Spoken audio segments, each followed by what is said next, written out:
Hello everyone, this is Crypto BitLaw back with another blockchain legal brief, and today we're going to cover a new rule that would prevent officials at the Federal Reserve and their family members from buying, holding, and trading cryptocurrencies and stocks. But before we dive in, as always, if you enjoy this content, please hit that like button and subscribe to our channel. That would really help us out. And with that said, let's dive right on in and break this down. All right, as we can see here, Cointelegraph reports that Federal Reserve senior officials will soon not be allowed to trade crypto, stocks, and bonds. The rules were intended to, quote, support public confidence by guarding against even the appearance of any conflict of interest. They say the Federal Open Market Committee, or FOMC, has approved rules that would ban senior officials at the Federal Reserve from purchasing and holding cryptocurrencies and other investments. In a Friday announcement, the FOMC said that starting on May 1st, senior Federal Reserve officials already working at the agency would have 1 year to, quote, dispose of all impermissible holdings, while new officials would have 6 months to do so.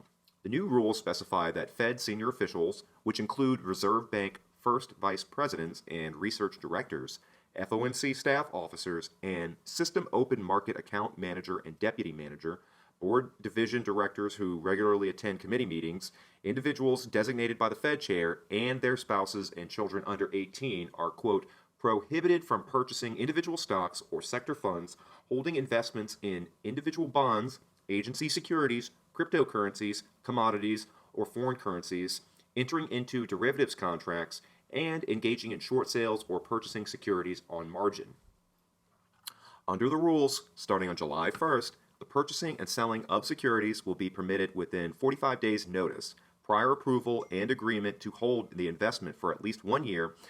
In addition, officials are also prohibited from purchasing and selling during periods of heightened financial market stress. Reserve Bank presidents will have 30 days to disclose their securities transactions, which will be available to the public, quote, promptly on their respective Fed websites. The Federal Reserve expects that the additional staff will become subject to all or parts of the rules after the completion of further review and analysis, said the announcement. And here we can see a tweet from the FOMC where it states that the FOMC formally adopts comprehensive new rules for investment and trading activity. According to the FOMC, the changes in rules, first announced in October of 2021, was intended to, quote, support public confidence in the impartiality and integrity of the committee's work by guarding against even the appearance of any conflict of interest. The Federal Reserve Board will also vote on including the changes in codes of conduct at reserve banks. Many U.S. lawmakers have called for legislation to prohibit members of Congress from owning or trading stocks, citing similar concerns. Under the 2012 Stop Trading on Congressional Knowledge Act, or STOCK Act, lawmakers are permitted to buy and trade stocks and other investments while in office, but are also bound to disclose such actions or face financial. All right, so I think that this is definitely a good thing. Anytime you have more transparency and legislation or rules designed to eliminate conflict of interest or potential conflict of interest, that's a very good thing. We don't want lawmakers, policymakers, officials, regulators, any of those sorts of individuals to be able to be in a position where they could put their own interests and self-interest above the interests of those that they represent in an effort to further their own goals by engaging in policy making or decision making that would conflict with the greater good at large.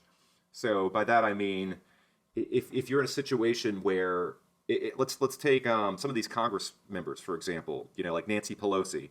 I mean, and it touched on this at the very end. I mean, either she has Nostradamus level trading IQ, and she's one of the greatest traders in all time, up there with Jesse Livermore, or she was trading, or she was getting her husband to trade based on foreknowledge of events that would transpire based on her position in the government. The fact that she is the head of Congress, right? And she has all of this inside information about what's going on in the government, what the government plans to do, and just what's going to transpire geopolitically.